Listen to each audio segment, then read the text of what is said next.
querido André. Sejam Olá, bem-vindos tudo bem? a essa live de hoje. Eu sou Bel Souza, sou professora da Escola de Dança da UFBA, doutoranda pelo PPG Dança, Programa de Pós-Graduação em Dança também da UFBA. Sou praticante de jiu-jitsu brasileiro e sou artista da dança. Eu sou uma mulher de pele clara, eu tenho cabelos castanhos, eu estou usando um coque alto no alto da minha cabeça, um coque grande no alto da minha cabeça, brincos prateados, batom vermelho e uma blusa rosa. Eu estou em um ateliê de pintura, então o fundo atrás de mim está bastante bagunçado, tem um quadro inacabado, tem um armário, uma porta, é um fundo um pouco confuso.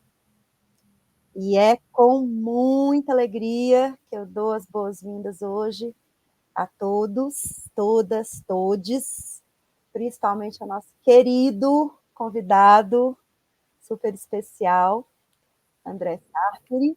Mas antes de apresentar o convidado, eu só vou falar um pouquinho do nosso projeto, é o projeto Duelos e Duetos, Marcialidades na Dança, é um projeto da UFBA, e nesse projeto a gente vem refletir sobre as relações entre artes marciais e dança. Então, a gente tem diversas atividades, né, lives, oficinas que vão ser oferecidas. Eu convido a todos a ficarem ligados no Instagram, nos nossos Instagrams pessoais e no Instagram da Escola de Dança da UFBA também, para seguir a programação. Então, agora, né, vou apresentar o convidado para eu poder parar de falar, porque, né, a palavra hoje é dele, André Sartori, nosso querido artista, filósofo, teve até 2020 contratado como professor da Faculdade de Artes do Paraná, doutor em Artes da Cena pela Unicamp, mestre em teatro pela UDESC e praticante de Karatê-Do. O espaço é seu, querido, seja muito bem-vindo. Muito boa noite, obrigado, Bel, muito obrigado. Né? Obrigado ao Jonatas também pelo convite, né? Obrigado à UFBA por oferecer esse espaço maravilhoso aqui de troca tão especial. Eu me chamo André Sartori, né? Sou um homem branco, de cabelo enrolado, com cada vez menos cabelo, né? Estou de óculos, tenho barba e estou no meu escritório com 2 quadros ao fundo e um armário. Me sinto muito honrado em estar aqui, sabendo que tanto pessoas, na verdade, pessoas do Brasil inteiro vão poder nos ver, e de fora, né? Convidei muitas pessoas, convidei muitos alunos e espero que a gente possa compartilhar essas experiências juntos aqui nessa trajetória. Eu treinei karatê por 10 anos, mais ou menos, mas também treinei aikido, judô, capoeira, né? Capoeira, inclusive, como de uma maneira bastante espontânea na frente da minha casa, né? Havia uma praça e uma roda de capoeira e sempre os professores nos convidavam para estar lá. Então, mesmo quando meus pais não queriam que eu praticasse, eu conseguia fugir lá com eles. Então, é um carinho enorme poder falar sobre essas coisas e estar aqui. E é isso. Bacana, que bacana. É legal você já ter entrado falando dessa relação com a capoeira, porque quando a gente pensa em marcialidades, em artes marciais, é toda uma cultura, não é só a prática corporal, né? Então, essa coisa de chegar na praça e ser convidado pelo professor e se juntar à roda, já é parte, né, de toda uma cultura que cerca aquela prática. Então, eu queria então começar, já que você já puxou o assunto, queria te pedir para falar um pouco, né, de como é que chega para você essa prática, né, do karatê e dessas outras artes, né, como que você se insere nesses meios e como que você traz isso para a dança, como que isso te desperta, como te desperta esse olhar de trazer para a dança, para o teatro, para a performance, para as artes do corpo, em geral. Sim. Bom, Bel, acho que a primeira coisa assim, o contato com arte marcial surge na minha vida desde muito pequeno. Com 4 anos eu começo a fazer judô, né, bem pequeno, e eu amava, né, era uma prática que eu gostava muito. E depois eu mudei de escola, não podia mais fazer, porque a escola não dava mais para fazer. E aí, eis que tem na frente de casa, né, uma praça, e todo sábado tinha roda, né? E tinha os treinos durante a semana, à noite, só que minha mãe tinha medo de eu ir à noite, era muito pequeno, para ir sozinho à noite. Minha mãe é enfermeira, trabalhava em hospital, né? Tinha que às vezes fazer plantão, não podia estar com a gente lá, então era difícil, né? Então eu podia estar com o meu mestre periquito, querido mestre periquito, né? E eu tive o meu primeiro contato com capoeira regional, né? Que era o que era mais comum aqui no Paraná. A capoeira regional é muito mais difundida, né? E enfim, tive esse contato. Depois dos 13 anos, aconteceu uma coincidência. Eu comecei a fazer teatro e a fazer karatê na mesma época. Minha irmã fazia balé numa academia do sensei Gilberto Guet, né, que é o Instituto Bodhidharma. E ela fazia balé. E eu, então, fui lá começar a fazer artes marciais, porque minha irmã já fazia, porque eu queria praticar alguma coisa. E comecei a praticar, né? Só que a gente já tinha grupos de dança, né? Como tinha cultura com dança, a gente acabava se envolvendo nos projetos que às vezes a academia tinha, com dança, com hip hop, com outras coisas. Eu também fazia num outro lugar, fazia dança de salão, então fui me envolvendo bastante com isso. Ao mesmo tempo fazia aulas de teatro. Aí eu entro na faculdade, né? E quando eu entro na faculdade, aqui eu fiz na Pontifícia Universidade Católica, aqui do Paraná, tem um grupo chamado Grupo de Teatro Tá Na Hora. E existe a nossa preparadora corporal, né? Se chama Mônica Infante. Ela é professora faixa preta de Aikido, né? Trabalha com contato e improvisação e com técnica de Alexander. Então, nesse momento, de uma certa forma, a arte marcial começa a me puxar para o campo da dança, né? Eu começo a investigar isso mais, começa a me interessar um pouco mais, né? Eu estava muito mais como uma pessoa do teatro até esse momento, né? Aí eu começo a cada vez mais sentir que o meu lugar, assim, há uma experiência com o texto, com o palco, mas que parece que não era completa, né? O corpo me chamava a fazer coisas, sabe, né? Então nesse processo de fazer coisas, de ir para o corpo, né? Eu começo cada vez a investigar mais isso. Vou para Florianópolis, começo meu mestrado ainda dentro do campo do teatro educação. Lá eu pesquisava outra coisa, que é o jogo de RPG, a relação entre o jogo de RPG e educação, né, improvisação. Então tem uma praia com improvisação, mas eu monto um espetáculo sobre Nijinsky, né, porque eu trabalhei 2 anos em um CAPS com autistas, com psicóticos, e eu queria desenvolver um trabalho que fosse mais puxado para a dança, mas que pudesse falar dessa experiência de loucura, né? Então eu fui trabalhar com esse espetáculo, montei esse espetáculo, é um espetáculo que a gente fazia na rua. Então começo a estudar um pouco essa relação da rua, e eu vejo que muitos elementos das artes marciais, elas estão presentes não só no meu corpo, na técnica, na junção do balé clássico, em que eu então começo a praticar periodicamente, mas nesse corpo que vai dialogando entre essa rigidez da arte marcial e a leveza da dança, né? Essa transição, essa maleabilidade, né? Entre um corpo rígido e um corpo com mais mobilidade, né? E também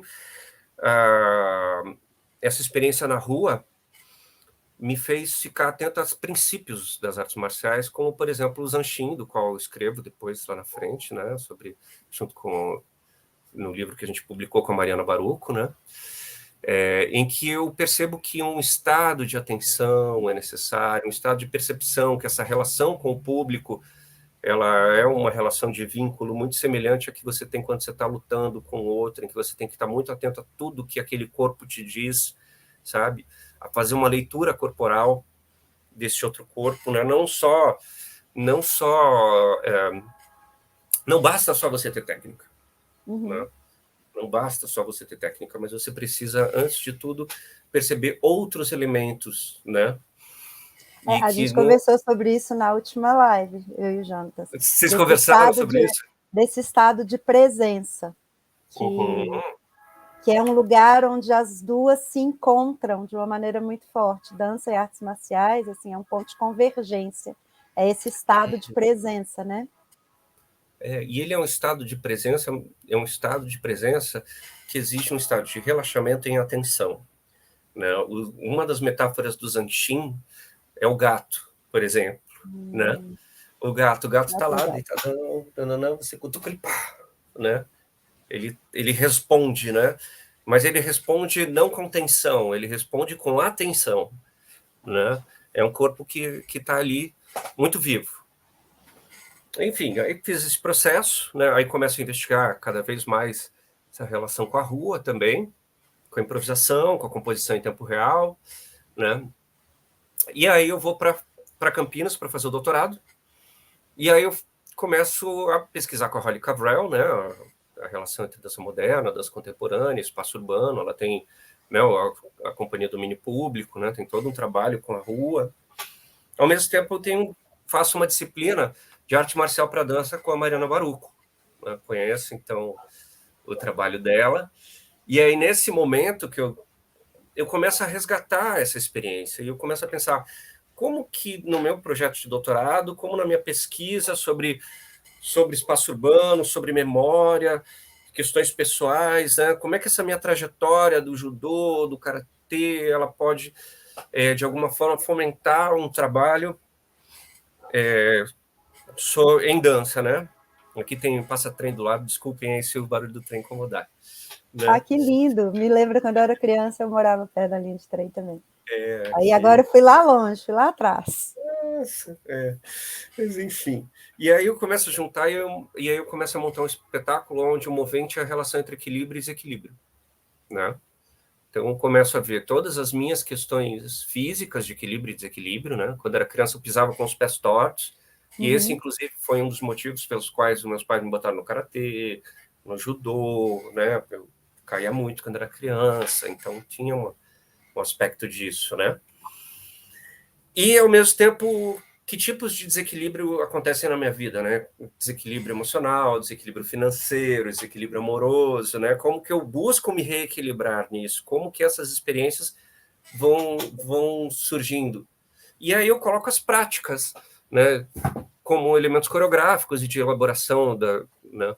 As práticas de karatê, de judô, e eu tento transformar, por exemplo, e jogar com o público, né? Então eu chamo, por exemplo, alguém para lutar judô comigo, né? E aí, como que essa luta em público, na rua, com alguém que eu nunca vi na vida, pode passar por uma dança, né? Nossa, já pensou se você pega um faixa preta sem saber? Não, mas eu não vou... Mas esse que é o grande desafio. Porque o desafio não é entrar num estado de competição, mas de comunhão, de encontro, né? E assim, eu acho que se eu encontrasse um faixa preta, a chance de coisas legais acontecerem é muito grande. Ia ser maior ainda, né? Porque o corpo... inclusive, quando eu estava apresentando em Ribeirão Preto, né, um calor dos infernos e tal, né, e estava difícil de interagir, porque eu estava num só pino, assim, todo mundo embaixo da marquise, porque era meio-dia, só eu no meio da rua, o resto da galera toda protegida na marquise. E eu, assim, começando a procurar alguém para interagir, de repente eu vejo um cara de terno, assim, e eu chego pro cara, e eu vi que o cara me olhou assim. Ligou na hora, né? Eu botei o kimono, na hora que eu botei o kimono, eu vi que o cara me olhou. E o cara era um cara grande, um cara forte, assim, né?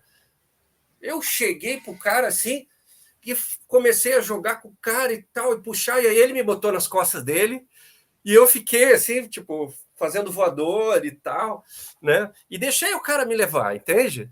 Tipo, o jogo, quando você está fazendo na composição em tempo real, Uhum. você não tem que se prender ao domínio, a você ser o dono da história, o dono do que está acontecendo. Você está lá para compartilhar. Então, assim, se permitir ser conduzido é super importante nessa hora, né? E aí foi super legal. Aí terminou, depois o cara falou: como é que você sabia que eu era judoca? Eu falei: eu sabia Eu que não você era judoca. sabia, Eu não sei, eu mas não você sabia. sabia, né? Mas você sabia que eu era, né? E você entrou, né? Ele se sentiu impelido a entrar, porque uma das coisas importantes desse trabalho, e que eu penso que eu acho que a arte marcial pode contribuir, é primeiro a gente se sentir muito seguro, né? A gente está Uhum. seguro, tanto para estar preparado para o ambiente, porque o ambiente da rua é perigoso, pode cair, tem que rolar, tem que saber se proteger de alguém que às vezes tem uma ideia louca e quer te fazer mal, né?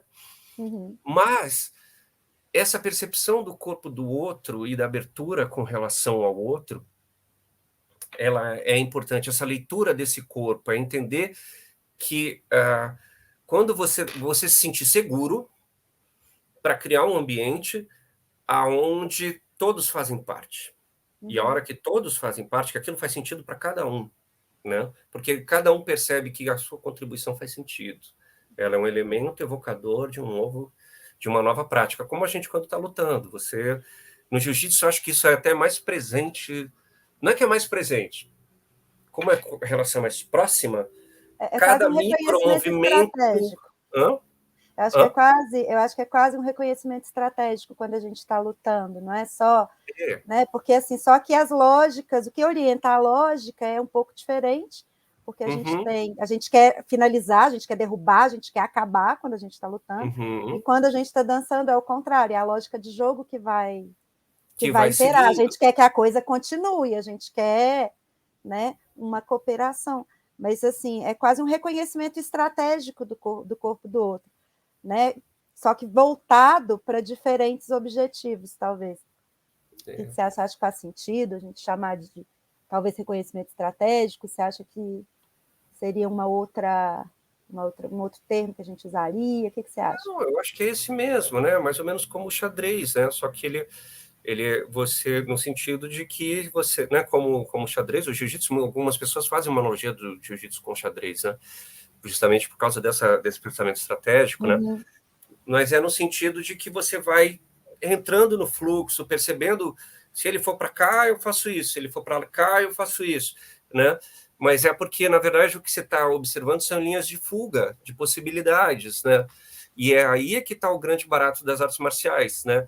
É você manter esse fluxo e essa continuidade. É lógico que no karatê você quer o ippon, né? Você quer vencer num só golpe, né? Que tem Uhum. mais esse golpe, esse um só golpe é, antes de tudo, ah, porque para o karatê isso está ligado muito ao zen, né? É muito chegar num estado de percepção, de entendimento, de capacidade, né? Esse estado quase que de iluminação, né? Que vem muito desse esvaziamento, né? Então, criar um vazio aonde algo pode acontecer, né? Uhum. Né? Se você já vem, se você faz jiu-jitsu, você sabe disso. Se você vem muito pronto, assim, eu vou fazer isso, eu vou fazer isso, eu vou fazer isso, eu vou Ah, fazer você isso, apanha bonito. você apanha bonito, né? Agora, se você vai deixando, se você vai vendo as várias possibilidades e vai se tramando nessas possibilidades, aí você ganha um universo de possibilidades, né? É verdade, é verdade. E foi legal você tocar nesse assunto do Zen, porque eu comecei falando da cultura, né? Que você Uhum, se insere numa cultura da capoeira, né? uhum, E aí é a mesma coisa com as outras artes marciais, né? Tem toda uma cultura que envolve aquela prática, tem princípios filosóficos, princípios éticos, princípios de uhum. conduta que envolvem, né, as práticas. E aí a gente, como é que você traz isso? Como é que você trabalha isso para a dança, na dança, principalmente assim no seu processo pedagógico, já que você é professor também? Como é que você traz isso no seu trabalho, assim, também como artista, diretor, enfim? Conta para nós Então, aí. então, depois, com essa experiência lá, eu fui no meu doutorado, né? Fui Participei como professor na disciplina de arte marcial para dança, lá no Unicamp. E depois eu me transfiro para Curitiba, assim que termina o meu processo, começo a dar aula na Faculdade de Artes do Paraná, na FAP. Um beijo aí para a galera da FAP, morrendo de saudade de todo mundo. E aí lá, eu tenho que oferecer algumas disciplinas como eletiva, né? E eu assim, o que eu vou fazer? Eu cheguei e propus, quero fazer uma disciplina de arte marcial para dança. Ai, Vamos. que legal. E aí Você quando... pode? Pode, Gente da pode, universidade pode fazer? Pode. Não, eu tive até, não sei se está aqui um colega nosso, mas veio o pessoal do IFE, do Instituto Federal, fazer aula com a Ai, que legal. gente. Eu convidava. Quando dava para fazer como aluno especial e receber certificado, a gente tentava fazer para dar certificado. Quando não dava, a pessoa está lá e participa. Eu acho, desde que tem espaço para fazer, a gente faz, né? E aí, quando tiver, ela está mais do que convidada, né? Você sabe que você agora é da família, né? Então, tamo junto. E aí eu começo a ter uma preocupação de trazer isso para o campo da dança, né? De trabalhar essa questão das artes marciais para a dança, mas inserido dentro de uma cultura. Eu pensei, bom, há uma necessidade aqui que é, primeiro, existem muitos clichês dentro do campo da dança com relação ao que é a cultura oriental, de maneira geral, como um todo, né? Eu tive a oportunidade de estudar com a Holly, né, de trabalhar com história da dança e trabalhar na disciplina de história da dança no Unicamp junto com a Holly, e a gente via muito, por exemplo, o trabalho da Ruth Sandenis e de como essas inserções dos elementos orientais eram colocados, às vezes, de uma maneira muito estereotipada, que, inclusive, foi um dos motivos que fez a Martha Graham e a Doris Humphrey saírem fora, né? Saíram fora um pouco por causa disso, né? O Louis Horst, né, também chegou lá e, vaza, né? E aí, essa necessidade de olhar para essa cultura e olhar isso de uma maneira...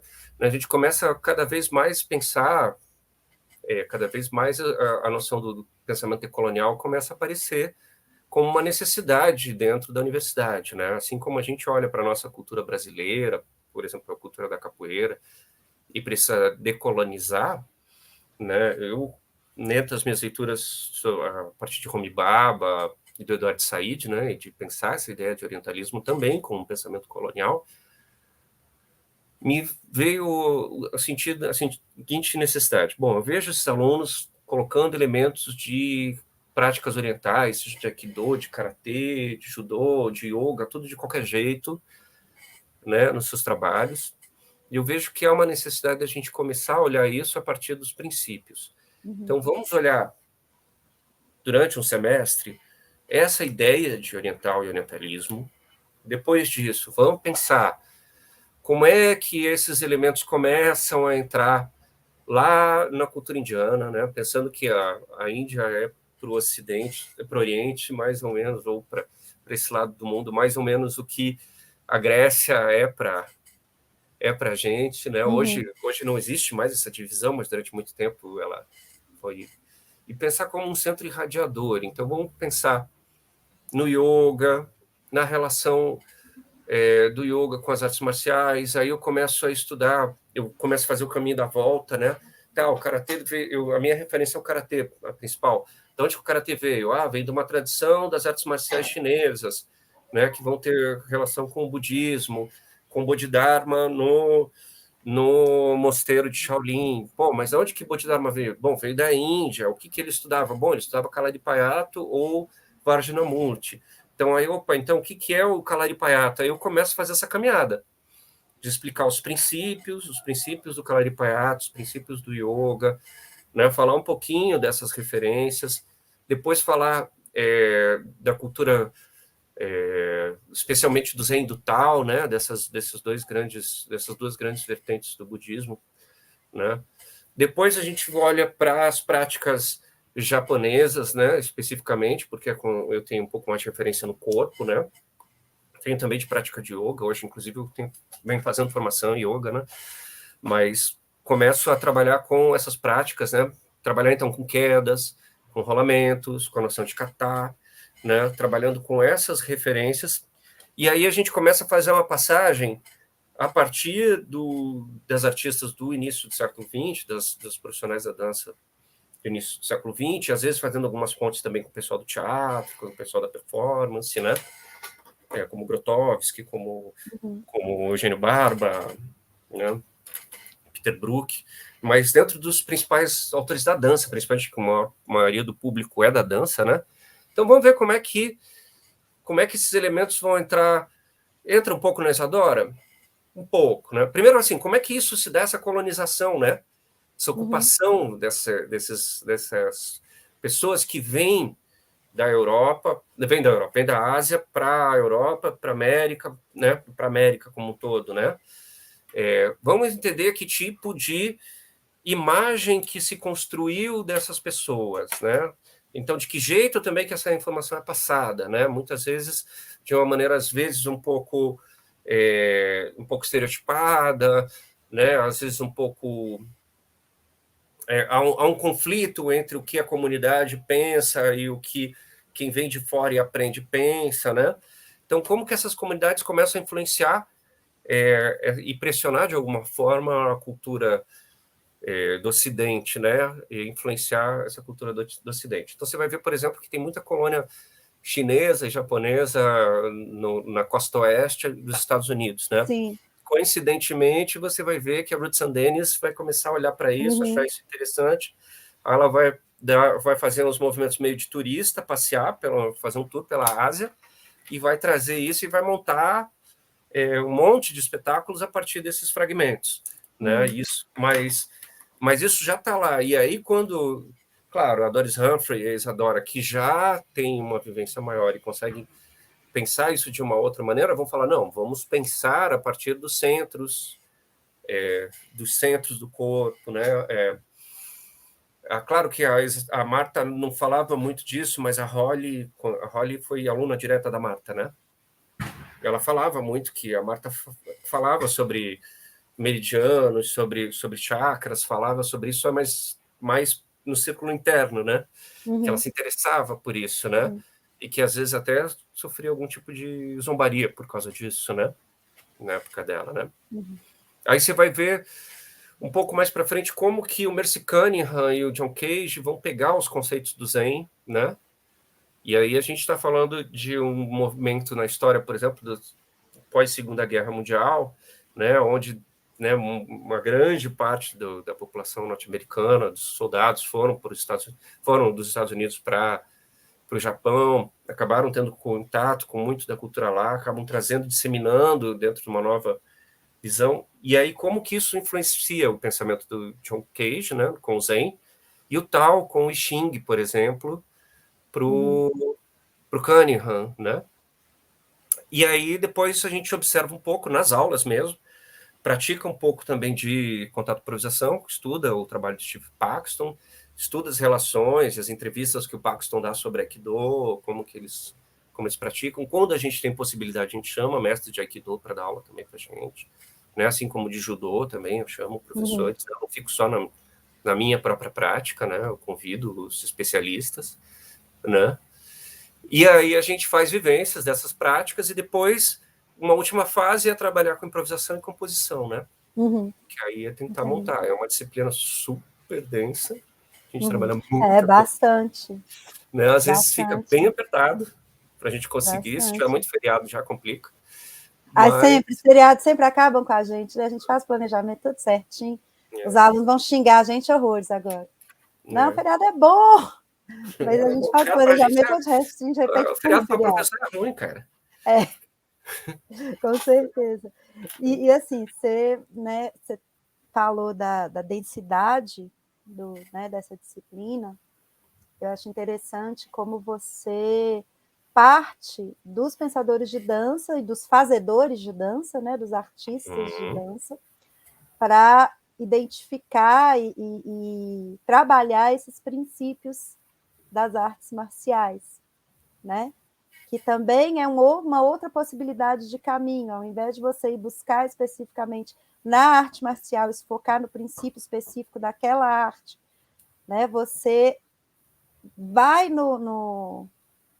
você traz um protagonismo, na verdade, para a dança nessa proposição, né? E aí, quando a gente fala de protagonismo, quando você fala de estudos decoloniais, né, protagonismo é uma palavra que se aproxima muito dos estudos decoloniais, que é justamente você trazer, né, a luz, né, mostrar o protagonismo de culturas que foram tradicionalmente apropriadas. Né? A gente vê uma apropriação muito forte no cinema das artes marciais japonesas, e aí criou um imaginário estereotipado do que é o artista marcial e o que são os movimentos marciais também. A gente tem várias formas de apropriação cultural ao longo dos séculos. Então é muito bacana eu acho muito coerente essa proposta. Já que vou usar estudos decoloniais, eu vou pegar o protagonismo da dança e estou dando aula de dança, né? Não teria problema nenhum o protagonismo ser das artes marciais, desde que fosse a proposta, né? Mas é muito coerente você trazer esse protagonismo. E aí, antes eu vou te pedir para falar um pouco mais dos estudos decoloniais, para aprofundar um pouquinho mais, mas antes disso tem uma pergunta que eu acho que se relaciona aqui, né? Já que a gente está falando de decolonialidade, já que a gente está falando de estereótipos, o Gustavo Leal, Gustavo, já começou saudando a gente aqui, ele está perguntando sobre essas relações de estranhamento e até um certo receio. Colocou aqui, né? Não preciso ler a pergunta. Desculpa. Então, ele colocou uma pergunta que eu acho que pode entrar aí nesse caldo que a gente está conversando. Tá. Então, né, ele pergunta se, primeiro, de onde eu sou nascido, né? Eu sou nascido na cidade de Umuarama, no oeste do Paraná. Meu pai é de família daqui do Paraná mesmo, de colônia de ascendência italiana, né? E a minha mãe é de Blumenau, né? E eles se casaram e foram morar em Umuarama. Meu pai era pastor evangélico na época, né? Foram pro interior do estado, e depois romperam com isso, né? E voltaram para Curitiba. E aí eu sou criado desde pequeno em Curitiba, né? Eu acho que há uma relação de estranhamento, ou pelo menos houve durante algum tempo, né? Eu digo mais ali dentro da década de 80, dentro da década de 90, né? Você vê, assim, ainda havia um certo estranhamento, mas como eu sou um cara que via a capoeira desde pequeno e estava, assim, no meu bairro, na minha rua, eu acho que ali não havia tanto estranhamento. Estou falando, assim, de uma coisa de comunidade, né? Porém, a gente sabe que se o Brasil é um país muito racista, o Sul é uma região onde o racismo é forte, a gente sabe. E a gente sabe que a capoeira, ela é uma manifestação da cultura da comunidade afro-brasileira, né? É uma manifestação que tem cor, que tem origem, que tem história, né? E que ela é uma manifestação de resistência. E óbvio que se você está falando de uma manifestação de resistência para uma comunidade racista, é óbvio que essa comunidade racista vai torcer o nariz, vai implicar, vai criminalizar, quando não puder criminalizar, vai de alguma forma debochar ou diminuir, né? Então a gente tem que saber que isso existe, né? E que isso não pode ser ignorado, né? Então, eu não sou negro, nunca passei por uma situação de algum tipo de racismo, obviamente, né?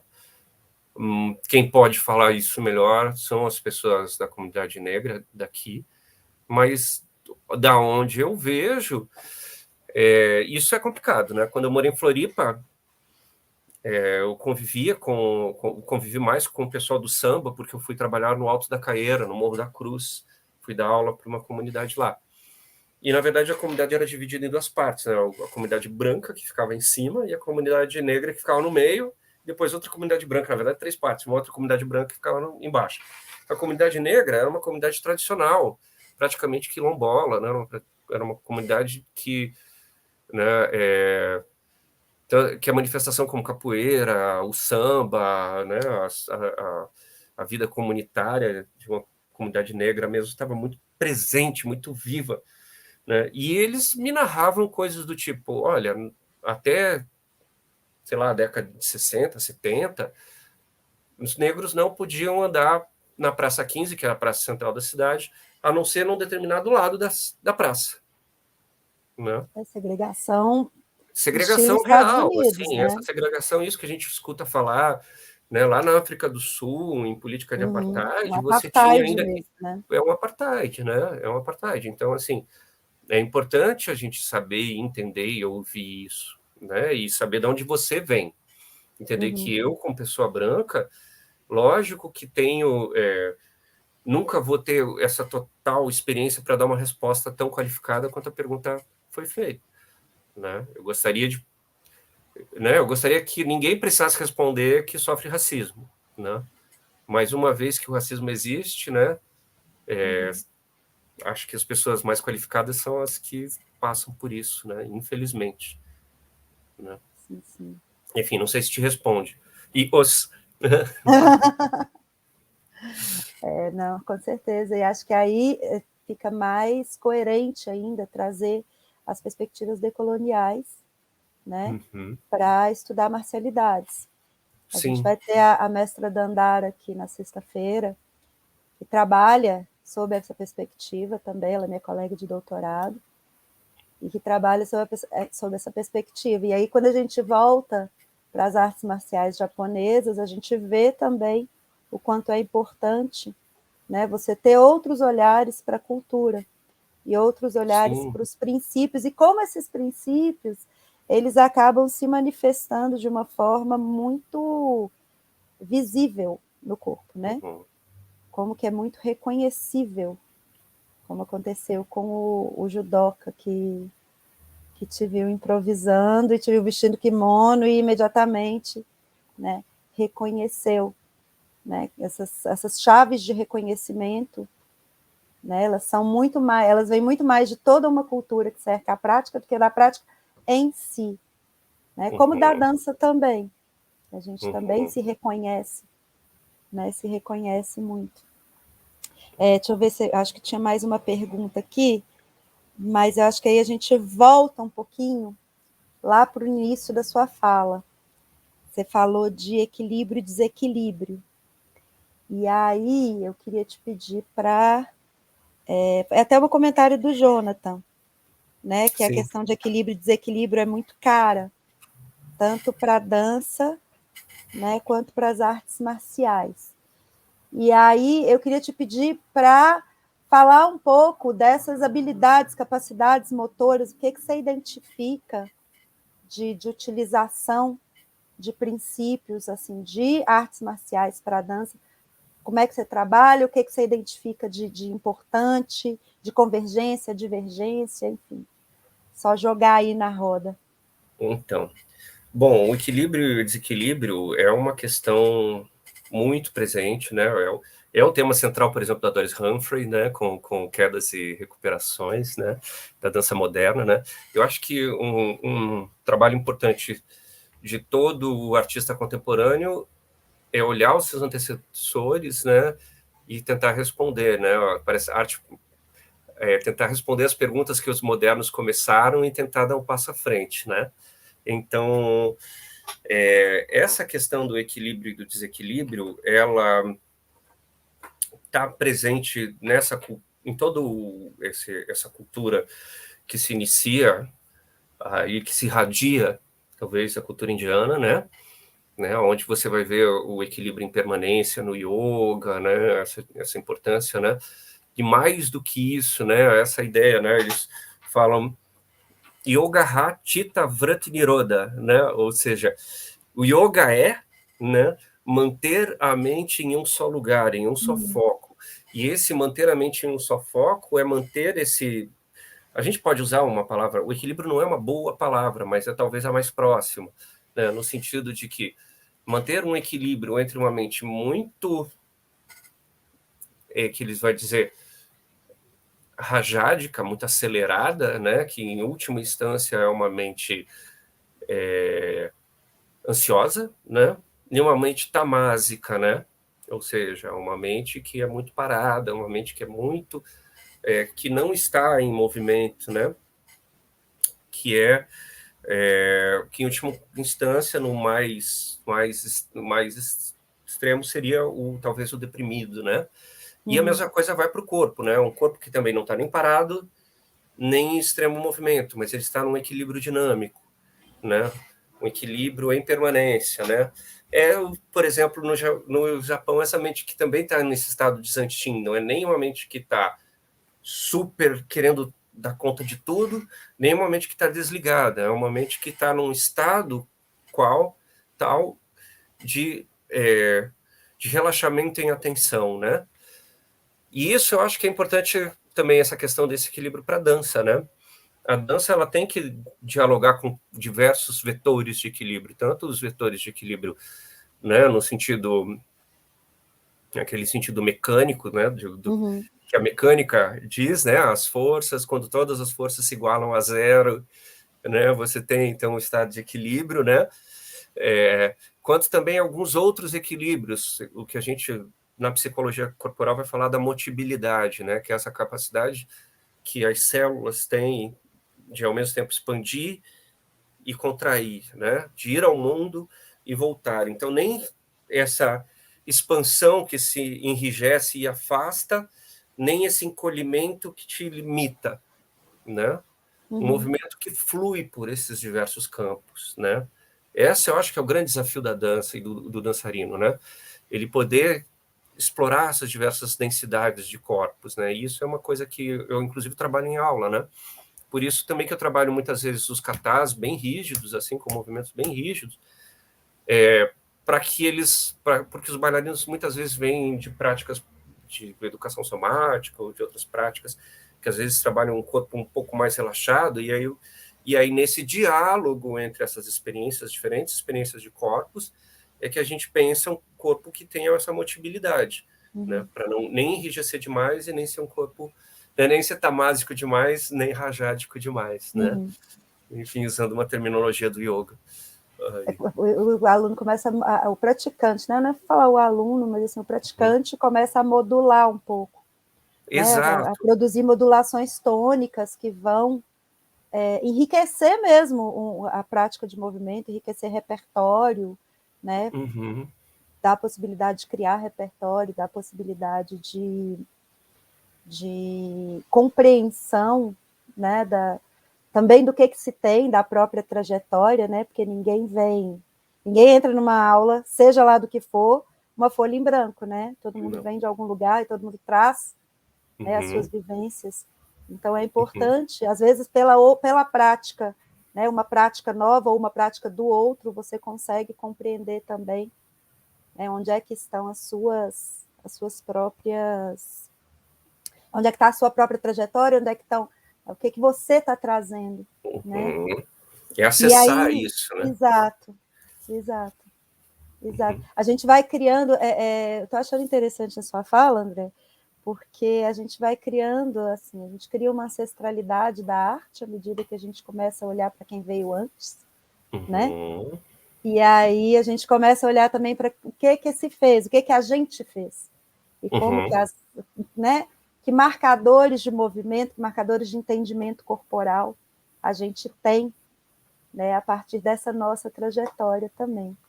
E aí, quando eu falo em ancestralidade, assim, tem uma coisa muito presente nas artes marciais japonesas, que é uma hierarquia, né? Que seria, entre aspas, uma ancestralidade que não está unida por laços de sangue, mas está unida por práticas. Então, quem veio antes, o mais graduado é quem veio antes, né? Então, como é que você vê essa verticalização da arte marcial versus esse entendimento mais horizontal que a gente tenta trazer nas artes? Ou você acha que não, Bel, não é nada disso, falando besteira, não concordo com nada disso que você está falando. Também não, pode eu ser. acho que isso existe, né? Eu acho que daí entra até em um tipo de percepção, por exemplo, sobre o que é criatividade para o Ocidente e o que é criatividade para o Oriente, vamos dizer assim, né? Inclusive, tem uma exposição aqui no Museu Oscar Niemeyer sobre arte oriental, né? Então, tem lá esculturas desde, sei lá, alguns séculos antes de Cristo, até coisas recentes, contemporâneas, né? E uma das coisas que eles vão falar, numa das explicações, era falar sobre a cópia, né? E sobre a importância de você repetir e aprender a partir de uma tradição em que você vê, imita, repete, vê, imita, repete. No karatê a gente tem muito isso, né? Que são os katas, né?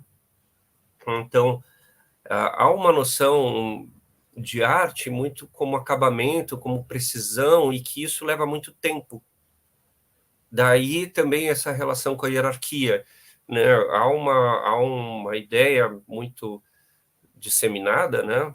De que os mais velhos acabam sendo muito mais respeitados porque repetiram muito mais do que um jovem, né? E por isso conhecem mais detalhes daquela mesma coisa, né? Então, muito mais do que uma hierarquia. Claro que há uma rigidez de hierarquia que às vezes é complicada, né? A gente pode discutir isso também no campo de gênero, né? Que também é complicado dentro do campo do gênero, né? Então, que às vezes pode ser enrijecedor, né? Então, se isso não for olhado de maneira crítica, né? Então, a gente tem que olhar isso de maneira crítica, mas a gente tem que aprender também com o que tem de interessante, né? Não ficar... A gente ter a crítica, mas também entender que há algo a contribuir. E aí, essa experiência, por exemplo, de algo que você faz ao longo do tempo que você leva para toda a sua vida, né? Que você vai virar um praticante mais velho, um idoso, e vai continuar praticando, né? E que você, não só isso, você é uma pessoa socialmente relevante porque você tem algo a passar, né? Para o mais jovem. Eu acho que esse é um grande aspecto, né, dessa tradição, né? A longevidade e o trabalho para uma longevidade é importante. Na dança, eu lembro, quando a gente fez a nossa pré-live aqui, a gente conversou sobre isso, né? Eu escutava quando eu estava fazendo aula, eu fazia muitas aulas na graduação de dança, né, com as alunas de dança, para praticar, para estar mantendo, né, fazer aula da Holly, fazer a aula da Mariana Baruco, fazia aula de balé clássico com a Angela Nolfi, fazia muitas práticas de dança, né? E às vezes eu escutava das meninas, né, com, sei lá, 20 e poucos anos, idade de gente que está fazendo graduação em dança, né? Jovem, muito jovem, né? Sim. Meninas de, sei lá, 21, 22 anos, ai, eu já estou ficando velha. Você fala, amiga, como assim, né? Como assim? Né? Porque tem uma ideia difundida dentro do campo da dança que eu acho que também, por outro lado, é muito nociva, né? De que assim há uma como é que eu posso dizer assim? Há uma valorização excessiva da juventude, né? Como uma virtude, né? Quando, Não na tem uma verdade, longevidade na dança profissional, acho que isso é principalmente na dança profissional, né? Não tem uma longevidade. Depois que você não é mais capaz de realizar grandes movimentos angulares, que é o que é considerado dança, é como se você perdesse o seu valor, né? Exatamente. O outro lado dessa história é a dificuldade, às vezes, de modificar as coisas, né? Que é o outro lado da história. Enquanto a gente tem uma valorização por sempre pelo novo, pela novidade, né? Por estar fazendo as coisas, né? E cada um quer mudar e ser diferente, e a gente, para ser criativo, você tem que ter feito algo que ninguém fez, né? E aí também, né, as pessoas ficam loucas porque não conseguem ser o super gênio criativo que supõe-se que você Para deveria sempre ser. também, né? Você pode até criar uma coisa incrível uma vez e não conseguir mais criar de novo, né? Mas daí, se você não é esse cara incrível, você vira o astro de uma música só, né? A banda de uma música só, né? Então, você vira essa pessoa. Então, isso, por um lado, para a gente é violento, mas, por outro, eles têm muita dificuldade também, culturalmente ou historicamente, de pensar essa ideia da criatividade como essa mudança, né? Um outro jeito de olhar, né? É um outro jeito de olhar. As coisas mudam por gerações, demora gerações para mudar, a coisa muda. Tem mudança. Se você estuda história, é só você ver o jiu-jitsu tradicional para o jiu-jitsu brasileiro. Nossa, é Ele completamente tem uma diferente. tradição, Tem uma completamente história, diferente. você acha os fios que ligam uma coisa na outra, mas são coisas diferentes, né? Exato. Temporalmente afastadas, né? Temporalmente, geograficamente, Geograficamente, né, culturalmente assim, afastadas, né? culturalmente, né, tem várias questões que permeiam essa transformação. Uhum, E você falou um pouco de gênero. Então, uhum, como mulher, né, acho que é importante a gente tocar nesse assunto, né, nessas questões de gênero, dentro desse campo das artes marciais e nesse lugar de interseção também, uhum. né? Como é que você vê esses machismos, né, que assim, a gente identifica que existe um machismo muito grande. O Jonas, na última live, até me perguntou se eu tinha experienciado. Eu falei com ele, eu sei que tem muito. Eu nunca experienciei ainda, mas eu sei que Ainda, tem muito, né? bo- Aí eu eu queria pedir para bobiei aqui, comentar um pouco. não bobiei aqui porque eu tinha separado uma matéria, inclusive, que era sobre isso, que um pouquinho Uhum, depois que a gente conversou, eu encontrei uma matéria sobre a primeira faixa coral de jiu-jitsu no Brasil, sim, que é uma mulher de ascendência bonito. indígena, e Uhum, a matéria é super interessante, né? Mas ela fala, ela relata muito uma questão de machismo, fala até de uhum, dificuldade com os Gracie, né? Vai falar de uma relação complexa com os Gracie, e eu acho que isso existe, né? A gente trabalha, quando eu trabalho nas disciplinas, uma das coisas que a gente trabalha com 4 eixos, né? uhum, 3 que são verticais e um horizontal.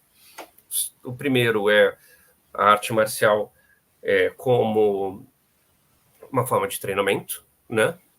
A segunda, a arte marcial como processo criativo, a terceira como um elemento cultural, não necessariamente nessa mesma ordem, e um quarto que é defesa pessoal, que a gente dá algumas noções desse, porque a nossa uhum, comunidade da dança é basicamente uma comunidade de mulheres e uma comunidade LGBT que passam por muitas situações de violência e relatam uhum, muitas situações de violência, né? Tanto a uhum, comunicação LGBTQ+, a mais, quanto a comunidade as mulheres, né?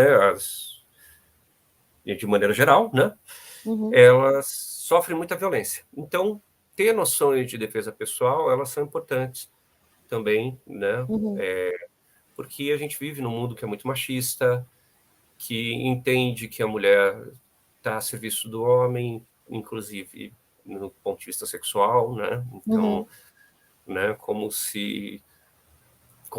se ela, né, o homem tem que estar o tempo todo disponível se oferecendo e ao mesmo tempo não aceita quando a mulher lhe diz não num movimento que às vezes que é infantil, né, que é uhum, infantilizado, uhum, enfim. E isso acontece também dentro do campo das artes marciais, é porque a gente vive num mundo que é machista, né? uhum, Eu acredito que as artes marciais, durante muito tempo, foram um espaço de domínio de homens, né? sim, Um ambiente de homens. Às vezes acho que tem alguns aspectos meio tóxicos nesse ambiente, então isso tem que uhum, ser discutido, tem que ser uhum, trabalhado, uhum, né? Mas como existem princípios que trabalham com isso, por exemplo, no karatê a gente tem o Dojokun, né? São os 5 lemas do karatê, né? E entre os 5 lemas você tem um que diz que o respeito acima de tudo, né? uhum, Então essa cobrança você pode puxar e dizer, ó, uhum, respeito acima de tudo, uhum, né? Então uhum, fica atento, né? uhum, E é uma coisa que traz isso para esse campo. Porém, entretanto, todavia, as mulheres têm ocupado cada vez mais esse espaço, né? Eu acho que têm uhum, ocupado as artes marciais. Hoje, na minha academia, a gente tinha uma campeã brasileira, um campeão mundial, foi 4 vezes campeão mundial, Jordana de Souza, né? Genial, é mãe de gêmeos, né? Com 7 meses grávida, estava treinando, era incrível ver aquela mulher treinando, cara, era uma coisa assim lindo, né? maravilhosa, assim, você vê assim, né? E ao mesmo tempo, tipo, a gente ia treinar com ela, Tipo, era complicado, porque a mulher bate pra caramba e você tem que ficar ali, tipo, você não gosta da E, mulher, e né? ainda por cima ela tá grávida, né? Ainda por cima ela tá grávida, né? Aí você, entende? Aí você fica. Nossa senhora, era complicado. Mas era incrível, incrível, incrível, né? Então, é uma relação, né? Eu acho que, né, a gente tem muitas mulheres lá, tinha muitas mulheres que treinavam. Eu acho que as pessoas também entendem um pouco isso, né? Uhum, Há uma necessidade da mulher treinar arte marcial, né? Há uma uhum, necessidade tanto pessoal, de autodesenvolvimento, trabalho físico, quanto por uma questão, pelo mesmo motivo que a gente procura arte marcial, né? Que é para se defender também, que é para saber, para ter essas habilidades que são as habilidades marciais. Então, apesar de existir machismo, eu acho que as mulheres têm mais é que enfrentar esse machismo e ir atrás uhum, e ocupar o espaço mesmo, porque é isso, né? A arte marcial não foi feita para homens, né? Não deveria uhum, ser uhum. para homens. Ela é uma arte marcial é para quem quer treinar, né? Deveria ser para É. quem quer treinar. A gente tem mulheres, né? Quando você vai ver ao longo da história, a gente tem mulheres que trabalharam no desenvolvimento das artes marciais, só que As elas não artes marciais. aparecem, né? Elas O que aparecem. acontece, né? Assim, por Uhum. isso que aí a gente volta lá para os estudos decoloniais, porque a gente Exato. é para dar voz a quem nunca teve voz, né? Uhum. Assim, então você pesca uma ou outra porque não aparecem, né? Uhum. Não somos Exatamente. nós que escrevemos a história, né? Pelo menos aqui no Ocidente, principalmente, não fomos nós que escrevemos, Uhum. né? Então, realmente uma questão. Agora, você falou uma coisa muito interessante, assim, que toda mulher devia fazer artes marciais. Concordo. Toda mulher devia fazer arte Eu marcial. acho. Eu acho Eu que, acho que toda assim, mulher devia fazer arte em marcial. algum momento da vida, isso tem que ser estimulado para as meninas. Porque não é Uhum. só uma questão de saber se defender. Ah, você vai sofrer uma violência porque você é mulher, então você tem que saber se defender. Mas é de lidar com aspectos também, né, da própria agressividade, de lidar com o aspecto do que é você estar em combate com o outro, né? Uhum. Na nossa cultura machista, a mulher é aquele ser docilizado, né? A mulher é Uhum. aquela menina é delicada, boazinha, né? Ou então é delicada, boazinha quando é criança, aí depois tem que ser bonita, menina é para ser vista, menina não é para ser ouvida e fazer coisa. Né? Menina não é Uhum. para ficar fazendo coisas no mundo, é para ficar lá Conduzindo uma servindo. live aqui falando sobre arte Não, marcial. imagina, Que não, é isso isso? não. Né? Mas então eu acho que é importante também para as mulheres entenderem que o combate também faz parte da vida. Né? A gente entra em combate, não é uma coisa feia. Né? Você Uhum. entrar em embate, você entrar em combate com o outro, não é uma coisa feia. Né? Uhum. Acontece. Mas é importante você saber como entrar, é importante você saber que tipo de postura você assume. Né? É importante você saber também que há muitos momentos que você pode evitar completamente qualquer tipo de embate. Uhum. Né? Que existem esses momentos também. O combate existe, às vezes ele é necessário, mas às vezes também ele não é necessário. E para identificar isso, você precisa conhecer também. Então, achei muito legal você tocar nesse assunto. Assim. A gente já está com 1 hora que passou muito rápido. Ninguém merece. É. Eu, Aí, diga. não, eu sei que você trouxe algumas coisas para mostrar para gente. Eu trouxe só antes de mostrar, eu queria só fazer uma parte no que você falou, dizer Uhum. que tem um paradigma na dança, da imagem da mulher na dança também, né? Especialmente Sim, do que vem do sim. balé clássico, que é de uma mulher frágil, de uma mulher que precisa ser Leve. sustentada, que precisa sempre de um cara que está ali segurando, porque ela está nas pontas, ela pode cair a qualquer momento, como, né? Isso não é só uma questão estética, né? Tem um discurso nisso, né? E aí é importante a gente entender qual é o discurso que está ali implícito e por que Uhum, no campo das artes marciais é importante a gente pensar um outro tipo de corpo feminino, né? Outro tipo de corpo de mulher, uhum, que é de uma mulher que se sustenta, se defende, que é firme, né? E aí eu acho que até o trabalho da Carol aqui, que eu queria mostrar para vocês, uhum. ele pode ilustrar um pouco isso, né, de como esses elementos podem entrar e trazer um pouco um outro ideal de mulher, que não nega a feminilidade, ou esse estereótipo de feminilidade como... Eu não sei, eu acho que não é que não nega a feminilidade, eu acho que fala por si. Eu acho que melhor do que eu querer palpitar é eu deixar que vocês vejam essa mulher dançando e mostrando o próprio corpo, e ali vocês podem ler que imagem de mulher está presente naquele trabalho, né?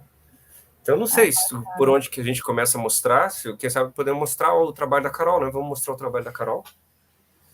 Né? Isso aqui só antes de começar, antes da play. Esse trabalho é resultado da disciplina de arte marcial para dança de 2020, tá? A Carol montou junto com Carolina Medeiros, né? Ela montou isso junto, acho que com alguém da família dela, com algumas pessoas da família dela que também trabalham com audiovisual, então é uma equipe interessante que trabalhou junto, né? Esse trabalho depois foi selecionado para ser apresentado no Festival Social de Danças de Barcelona. Bacana. Né? Então, é um resultado assim, que transbordou as fronteiras do nosso trabalho e que eu acho bacana poder compartilhar com vocês, tá? Então, por favor, Ana.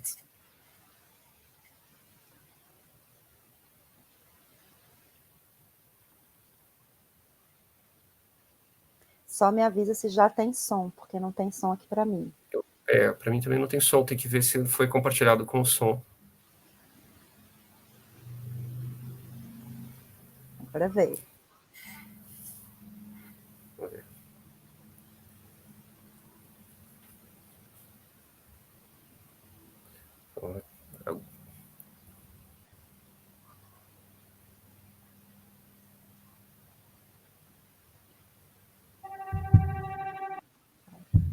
Agora sim. Agora sim, agora sim.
legal, que lindo. Muita coisa para falar, assim, porque está muito no corpo dela, né?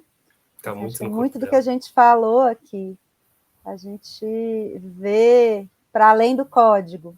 Porque dá para ver as defesas, dá para ver a hora que ela defende, a hora que ela ataca, dá para ver os códigos de dança que ela traz também, layout. Ela vai, tem uma hora lá que ela faz um fouetê lindíssimo também, assim, dá para ver os códigos estão aí, mas é interessante ver como que ela trabalhou princípios de movimento, né? A partir da bagagem que ela tem, do que ela traz de proposição, né? Imagino que ela seja uma menina que pratique jazz, que pratique balé pelos códigos que ela usou, que ela trouxe. Imagino que jazz e balé façam parte da trajetória dela. Mas é muito bacana você ver a corporificação do princípio, assim, né? Como você falou. Tentar não negar, no meu caso aqui, eu tento não negar o que o praticante traz, né, o aluno traz nas aulas, né? Não tento impor uma estética, né? Eu tento trabalhar assim, como é que esses princípios de arte marcial aqui, junto com aquilo que você tem de repertório que você vem acumulando antes e durante a faculdade, você consegue ir de alguma forma agregando e tentando experimentar. Eu trato esse trabalho como uma experimentação, apesar de ser um trabalho ali com algum acabamento visual, né, de som, de vídeo, né? É uma experimentação, na verdade, né? A gente fez isso como um exercício, que é exercício final de sala de aula, assim, né? De trabalho em classe. Então, experimente, se dê o direito de arriscar e ver o que sai disso, né? E a partir disso a gente elabora e você vai continuar a tua caminhada de pesquisa daqui para frente, né? Como que você leva isso para frente? Nossa, André, quero te agradecer demais o compartilhamento aqui. Antes da gente terminar, o Jonatas me chamou a atenção aqui, que a gente tem uma pergunta muito bacana, outra pergunta do Gustavo.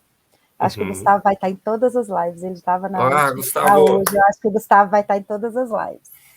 Tem um comentário muito bacana também da Verônica Luana, e aí vou pedir o Jonatas para colocar eles aqui, só para a gente fechar comentando nessas interações aí da galera que está assistindo.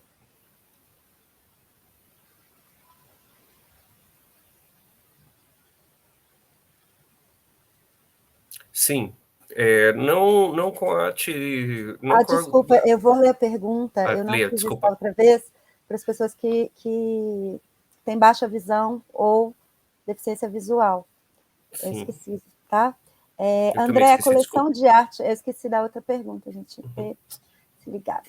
Então, André, a coleção de arte asiática do MON já serviu de inspiração para suas criações em dança marcialidades? Isso é uma pergunta.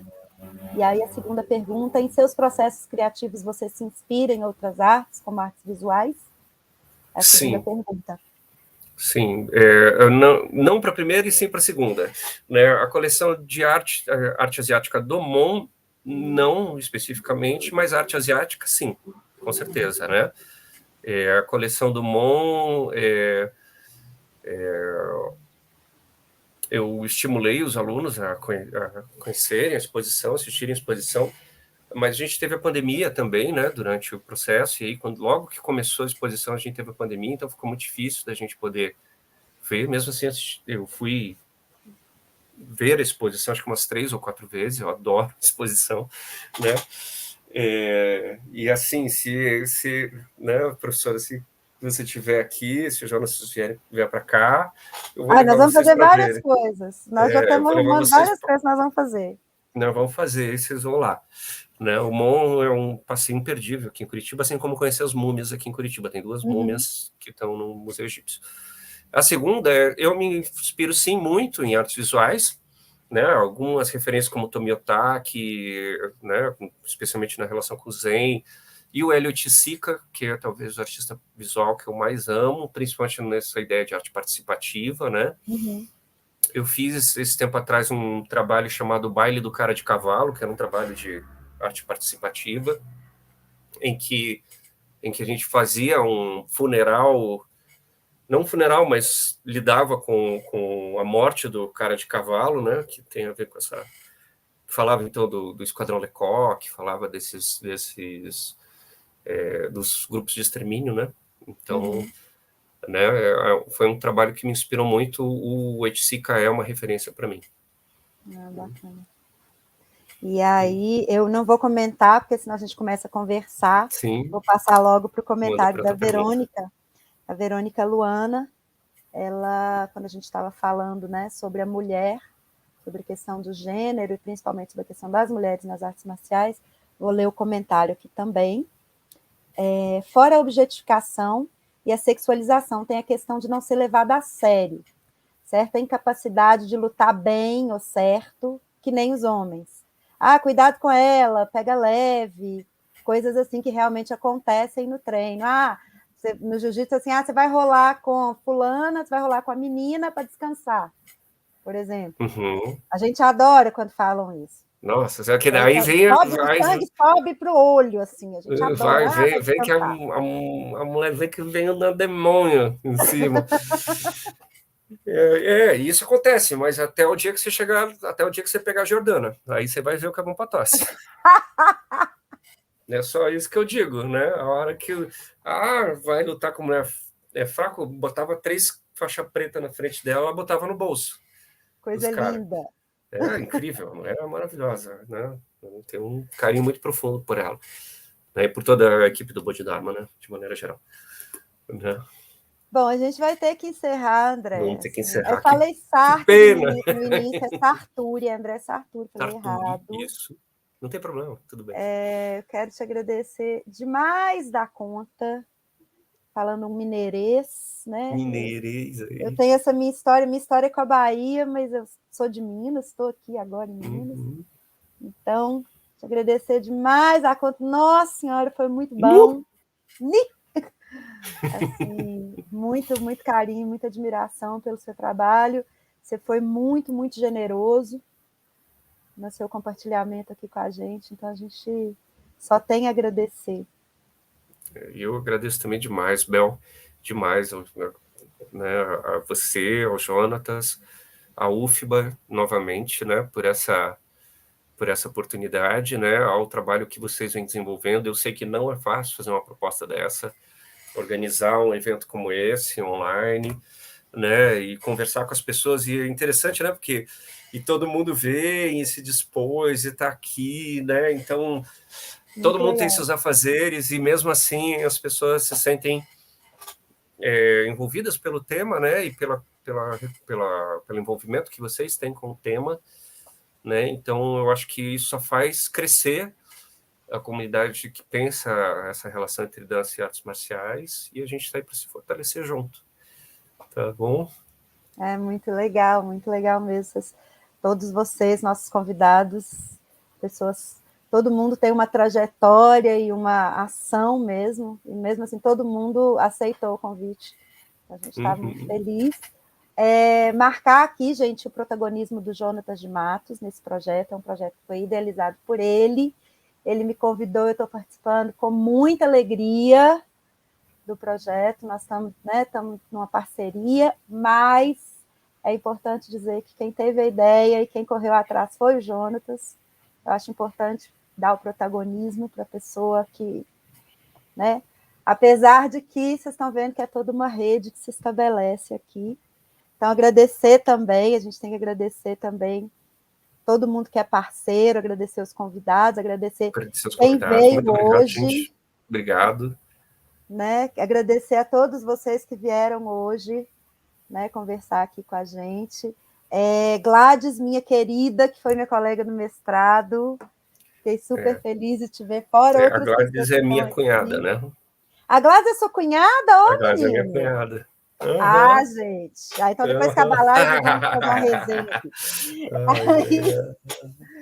Então, beijo, agradecer muito. Né? Raquel Santos, irmã da Gladys. Um beijo. Querida, foi minha colega no mestrado, ela.